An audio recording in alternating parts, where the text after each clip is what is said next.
그다음에 5번째 체크해야 될 것이 판단하는 것입니다. 6번째 체크해야 할 것이 변개함입니다. 7번째 또 우리가 체크해야 될 것은 내 마음속에 간음하는 마음이 있는가 하는 것입니다. 8번째 체크해야 될 것이 욕심, 사심, 탐심입니다. 마지막이지만 약한 것이 아니라 아주 심각한 죄성이 배신입니다. 이 배신이라고 하는 것은 하나님께서 어떻게 보면 제일 싫어하는 악이다. 이렇게 말씀을 드릴 수가 있겠습니다. 길게 말씀을 드렸는데요. 쉽게 말씀드리면 믿음의 반석에 60% 이상이면 믿음의 반석이다. 그렇게 말씀드렸는데 70, 80% 가면 이제 완전한 반석이지만 하여튼 60% 이상 되면 믿음의 반석이라고 말씀드렸는데 그럼 내가 믿음의 반석에 들어갔는지 안 들어갔는지를 체크할 수 있는 9가지가 있다. 그래서 지금 말씀드렸습니다. 혈기, 감정, 미움, 시기, 질투, 거짓과 속이는 마음, 판단, 변개함, 간음, 욕심, 사심, 탐심, 배신 9가지를 여러분에게 말씀을 드렸습니다. 그러면 이 9가지를 들으면서도 나는 잘 모르겠는데요. 내가 이게 정말 믿음의 반석에 들어갔는지 이거 말고 또 체크할 수 있는 방법이 없겠습니까?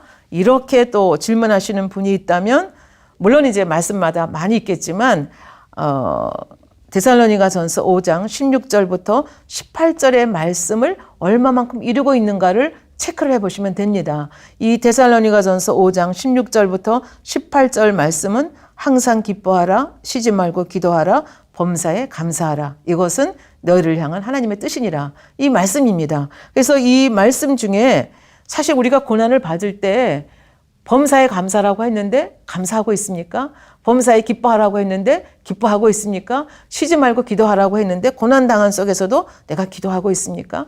그러니까 그렇지 못한 자신을 발견하면 반석과는 거리가 멀다는 얘기죠. 그러나 이 말씀을 마음에 가지고 계속 내가 비록 그렇게 하지 못하고 설사 지금 원망하고 불평한다 할지라도 이 말씀을 이루기 위해서 꾸준히 노력을 해 가다 보면 하나님께서 깨우침을 주시는 거죠. 예를 들면 이 땅의 일들은 어떤 고난이 있다 하더라도 잠시 잠깐 아닌가.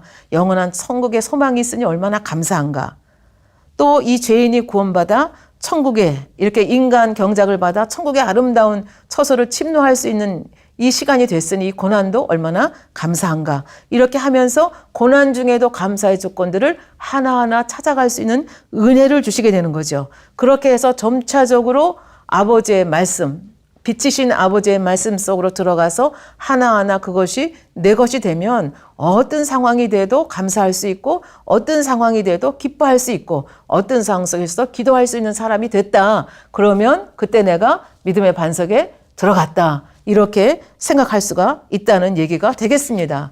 그러나 따지고 보면 아까 말씀드린 9가지를 그것을 이루지 못하면 어떻게 감사할 수 있겠습니까? 어떻게 기뻐할 수 있겠습니까? 결국은 서로 이렇게 밀접하게 연결이 되어 있는 것을 볼 수가 있겠습니다.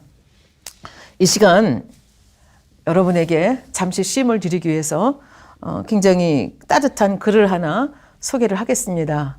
그래서 이 글을 읽어보시면서, 이 글을 들으시면서 지금 범사에 감사하라, 항상 기뻐하라, 쉬지 말고 기도하라 이렇게 이것이 또 내가 믿음의 반석에 들어갔는지를 체크할 수 있는 그런 말씀이다. 이렇게 말씀드렸는데 내 생활은 정말 어떤가? 범사에 내가 하나님을 인정하고 범사에 주님을 생각하는 것이 내 삶인가 하는 것을 체크해 보셨으면 좋겠습니다.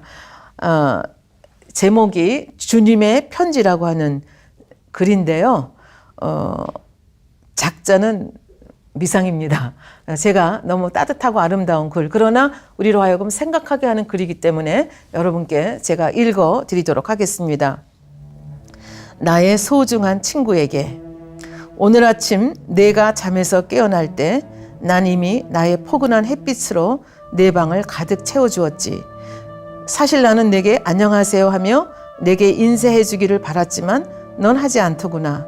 너무 이른 아침이라 나를 미처 알아보지 못했나 보다고 생각했었지. 네가 문을 나설 때 난 다시 한번 너의 관심을 끌어보고 싶어 부드러운 미풍으로 내 얼굴에 입맞추면서 꽃내음 가득한 향기로운 숨결로 내게 다가갔지.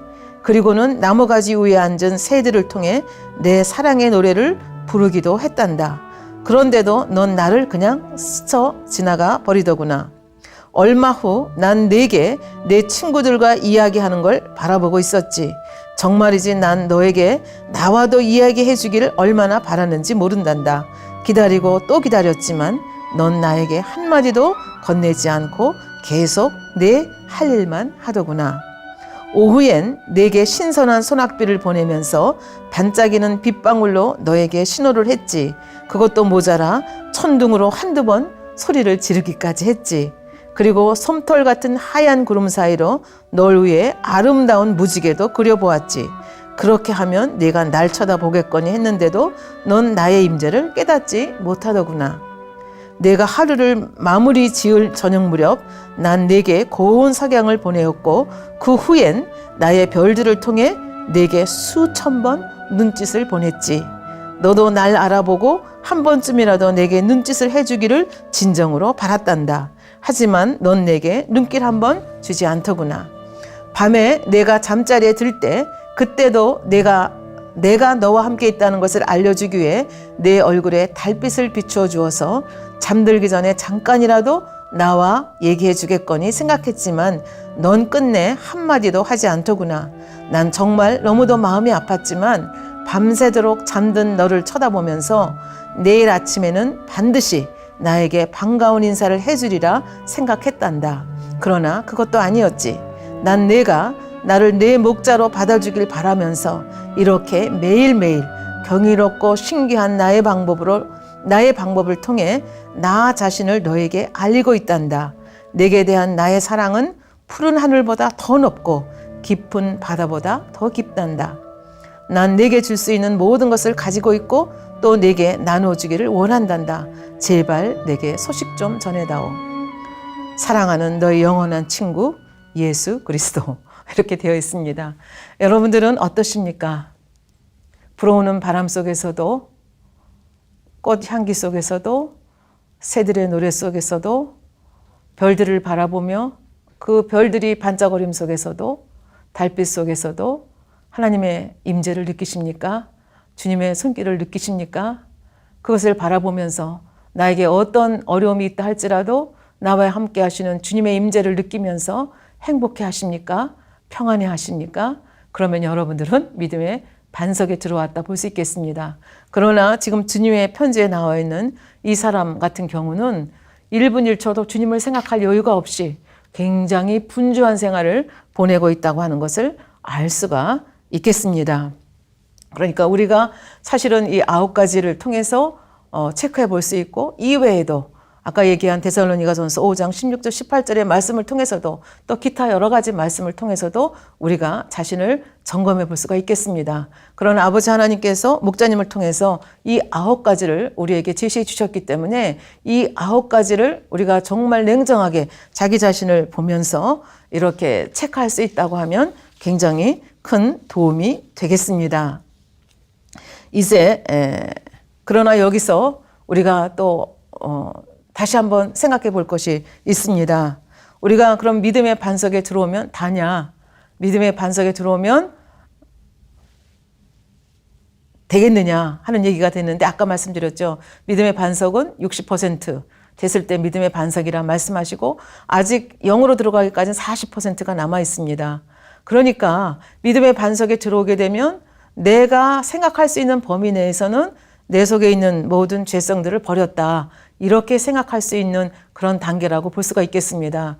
그러나 우리가 이제 또 우리들의 마음을 해부해 보면 우리 마음속에 양심이라는 것이 있고 또 본성이라는 것이 있다 말씀을 드렸습니다. 그래서 이 양심 속에 있는 악들, 이 본성 속에 있는 악들, 우리 기 속에 있는 악들, 특히 본성 기 속에 있는 악들은 너무나 깊이 뿌리 박혀 있기 때문에 우리의 힘으로서는 우리의 그냥 간단한 기도를 통해서는 끌어내기가 힘든 이런 악들이 있습니다. 그래서 이런 악들을 빼내지 않으면 아까 죄가 뭐냐, 악이 뭐냐에 대해서 설명을 할 때 악은 나무 뿌리와 같고 죄는 그 우리 눈에 보이는 나무 줄기, 잎, 열매와 같다 말씀을 드렸습니다. 그런데 우리 본성 속에 있는 악, 귀 속에 들어있는 악, 우리가 느끼지 못한다고 해서 깨닫지 못한다고 해서 그냥 두게 되면 어느 순간 이 뿌리가 자라고 자라서 다시 육신의 일로 나오고 또 뭘로 나와요?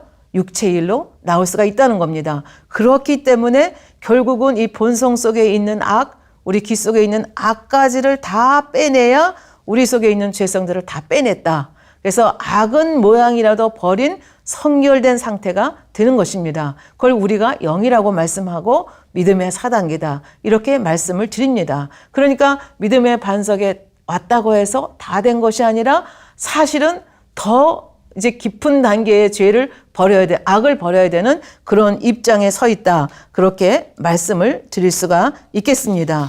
그러니까 믿음의 반석에 왔으니까 나는 됐어. 이렇게 방심해서는 안 된다는 얘기가 되겠습니다. 뿌리가 이 근본에 있는 이 뿌리를 빼내지 않으면 뿌리가 언제 자라서 또 어떻게 자랄지 모르기 때문에 결국은 아까 히브리서 말씀을 통해서 죄를 피 흘리기까지 쌓아버리라는 말씀이 있었습니다. 우리 속에 깊이 들어있는 그것까지라도 다 빼낼 수 있는 그런 저희가 되어야 되겠습니다. 그래서 그것을 빼내기 위해서 필요한 것이 우리 힘으로는 발견하기 힘들기 때문에 이제 연단이라는 것을 통해서 우리 본성 속에 있는 귀 속에 있는 악들을 빼내게 되는데 이 선결과 연단에 대해서는 다음 강의를 통해서 여러분과 자세히 생각을 해 보도록 하겠습니다. 여기서 또 하나 우리가 믿음의 3단계와 관련해서 생각해 볼 것은 이 믿음의 3단계의 믿음을 우리가 청년의 신앙이라 지난번에 말씀을 드렸습니다. 더 정확하게 말하면 청년의 신앙이다 그러면 믿음의 반석 이상은 돼야 청년의 신앙이다 이렇게 말씀드릴 수 있다 말씀을 드렸습니다. 그래서 너희가 강하고 요한일서 2장 14절에 보면 청년들아 내가 너희에게 쓴 것은 너희가 강하고 하나님의 말씀이 너희 속에 거하시고 너희가 흉악한 자를 이겼음이라. 그래서 이 믿음의 반석 이상 가면 아까 말씀드렸듯이 순교할 수 있는 믿음이라 말씀드렸습니다. 그래서 죄에 대해서 악에 대해서 천국의 소망이 너무나 확실하기 때문에 힘써 청년들처럼 청년들이 세상을 이기고 열정적으로 세상을 살아가는 것처럼 이렇게 열정적으로 살 수 있는 시기가 바로 이제 믿음의 반석 60% 이상을 지나게 되면 이렇게 살 수 있다. 그렇게 말씀을 드렸는데 이 믿음의 3단계와 관련해서 우리들이 하나 생각해 볼 것이 이 사명과 관계되는 것입니다. 그래서 우리가 이제 교회를 오래 다니다 보면 집사도 되고 장로도 되고 권사도 됩니다. 그런가 하면 이제 구역장도 맡게 되고 기관장도 맡게 되고 교회에서 각가지 사명을 맡게 됩니다. 그래서 이 교회에서 사명을 맡는 사람들은 최소한도 믿음이 어느 단계에 돼야 되느냐 하는 얘기가 이제 여기서 우리가 이제 생각을 해 봐야 되겠습니다. 한번 이렇게 생각해 보시면 어떨까요? 여기 갓난 아이가 있는데 이 아이가 어머니가 볼 일이 있어서 밖에 나가야 됩니다. 그럼 이 아이를 누군가가 돌봐줘야 되지 않겠습니까? 그런데 초등학생, 1학년 학생을 데려다가 이 갓난 아기를 맡겨야 되는 형편이 된다면 이 밖에 나가서 외출해야 되는 어머니의 입장에서는 어떻겠습니까? 제가 우리 아이를 잘 돌볼 수 있을까? 굉장히 걱정이 많이 되실 것입니다. 그런데 좀 더 지나서 중학교 1학년, 2학년 정도 된 아주 완전히 자란 청년은 아니지만 중학교 1, 2학년 정도의 나이에 된 그런 사람을 데려다가 아이를 보게 하면 초등학교 1학년 학생들 데려다가 아이를 보게 한 것보다는 훨씬 더 마음을 놓을 수가 있을 것입니다. 그런데 만약에 씩씩한 대학생 청년이 있다. 그러면 그 청년을 데려다가 내 아이를 맡기면 훨씬 더 안심이 될 것입니다. 그런데 옆집의 아주머니가 마침 시간이 있다고 하면서 아이를 길러본 옆집의 아주머니가 내 아이를 봐주겠다. 그러면 여기 이 네 가지 가능성이 있을 때 여러분은 누구한테 아이를 맡기겠습니까? 제일 안심이 되는 것은 옆집 아주머니죠. 아이도 키워보고 경험한 옆집 아주머니가 제일 마음에 안심이 될 것이 그 다음에 청년이고 그 다음에 중학교 1, 2학년 학생이고 그 다음에 초등학생은 없는 것보다는 낫겠지만 이게 믿업지 못한 거죠. 우리가 하나님 앞에서 사명을 감당하는 것도 마찬가지라는 얘기가 되겠습니다. 우리가 이제 믿음의 3단계 정도 들어오게 되면 이제 연륜도 좀 이제 신앙의 연륜도 쌓이고 하면서 이제 여러 가지 이제 직분을 갖는데 어떤 분들은 자기 유익을 구합니다. 아, 저는 나와의 싸움에도 지쳐서 사명을 맡을 시간이 없는데요. 여력이 없습니다. 이렇게 하면서 사명 맡기를 주저주저 하시는 분들이 계실 수 있습니다. 그런데 우리는 누구의 목소리를 들어야 됩니까? 우리는 예수 그리스도를 통해서 구원의 길을 온 사람이고 또 아버지께서 말씀하시는 것이 주님께서 말씀하시는 것이 하나님의 나라와 의를 먼저 구하라. 그러면 이 모든 것을 너에게 더하시리라 말씀하고 계십니다. 그렇다면 우리는 어떻게 해야 됩니까? 그리고 또 누군가가 나한테 복음을 전해줬기 때문에 나도 지금 이 천국을 향하여 새 예루살렘을 향하여 갈 수 있는 자가 되지 않았겠습니까? 그래서 어떤 면에서 보면 우리는 다 사랑의 빚을 지고 있는 자입니다. 그렇기 때문에 이 사랑의 빚을 갚아야 될 의무가 있고 그 다음에 주님께서 십자가상에서 돌아가시면서 내가 목마르다 외치신 목마름의 외침을 우리가 듣고 있습니다. 이 목마름은 영혼을 구해야만 그 예수님의 목마름을 우리가 건져줄 수 있다고 하는 것을 그 목마름을 충족시켜 줄 수 있다고 하는 것을 십자가에도 말씀을 통해서 저희가 배웠습니다. 그렇다고 한다면 우리는 믿음의 3단계 이상 온 사람들은 어떻게 해요? 당연히 기쁜 마음으로 이 영혼 관리하는 이 사명을 즐거움으로 맡아서 해야 되지 않겠는가. 이걸 거꾸로 뒤집어서 말씀드리면 아까 말씀드린 대로 이 기관장이나 구역장이나 적어도 이 머리가 돼서 영혼을 관리하는 이런 사명을 가지는 사람은 적어도 믿음의 3단계는 돼야 된다는 거죠. 믿음의 1단계, 아기가 아기를 보지 못 찾지 않습니까? 믿음의 2단계, 아기들이 초등학교 학생들이 어떻게 갓난 아이를 보겠습니까? 믿음의 3단계 초입. 없는 것보다 낫죠. 중학교 학생들. 그러나 안심 안 되죠. 그러니까 적어도 청년 이상은 우리가 기관장이 되겠다. 또 구역장이 되겠다. 이런 분들은 최소한도 어디는 올라가야 되겠어요? 믿음의 최소한도 믿음의 3단계. 그 다음에 욕심을 낸다면 믿음의 반석의 이상은 들어가야 이런 사명을 제대로 감당할 수 있다. 그런 얘기가 되겠습니다. 그러니까 양면이 있는 거죠. 그러니까 믿음의 3단계 이상 올라가게 되면 내가 영혼 구원에 대한 이 절박한 이 사명에 대한 욕심이 있어야 되고 그 다음에 이 믿음의 단계에 들어가게 되면 우리는 어떻게 해야 돼요? 나는 목마르다 말씀하신 주님의 핏값을 갚아드리겠다는 이 옹골찬 사명을 가지고 신앙을 키워나가야 되겠다. 이런 말씀이 된다 말씀을 드리겠습니다. 그래서 이렇든지 저렇든지 우리는 어떤 상태에서도 그러니까 1단계에서 2단계 가는 건 쉽다고 말씀드렸죠. 그 다음에 2단계에서 정치하시는 분들이 계시다고 말씀드렸습니다. 그리고 어떤 분들은 1단계, 2단계는 제대로 왔는데 3단계에서 눈에 보이지 않는 이 죄성과의 싸움에서 굉장히 시간을 늦추시는 분들이 있고 또 어떤 분들은 반석으로 들어왔는데 이 본성 속에 있는 기 속에 있는 악을 빼내는 데서 믿음이 정체돼 가지고 시간을 오래 끄는 분이 있다는 얘기죠. 근데 오래 끌게 되면 그 자리에 스톱하고 있는 것이 아니라 잘못하면 어떻게 해요? 뒤로 다시 퇴보할 수 있다는 얘기가 되겠습니다. 그러니까 이 신앙의 선한 싸움을 싸울 때도 우리는 어떻게 가야 됩니까?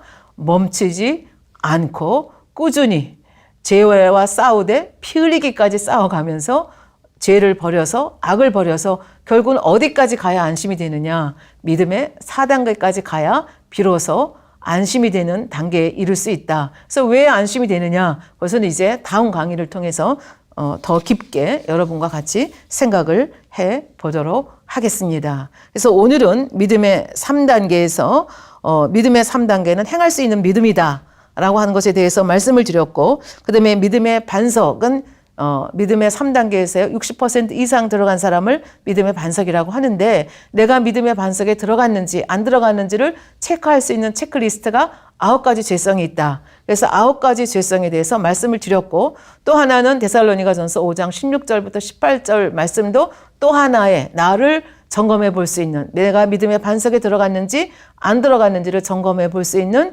그러한 좋은 말씀이 된다. 이 말씀을 드렸고 그 다음에 믿음의 반석에 들어갔다고 해서 안심이 되는 것이 아니다. 왜? 본성 속에 기 속에 있는 악가지를 우리가 다 빼내야 되기 때문에 우리가 중단 없이 결국은 어디까지? 믿음의 4단계 가기까지 끊임없이 이 믿음의 선한 싸움을 싸워야 된다는 것을 여러분에게 말씀을 드렸고, 그 다음에 우리는 이제 이렇게 믿음이 점점 커갈수록 영혼 구원에 대한 이 갈증이 우리에게도 있어야 된다. 그래서 이 영혼 구원을 하기 위해서는 교회에서 우리가 사명을 맡아야 되고, 또 사명을 맡은 자들은 어떻게 해야 돼요?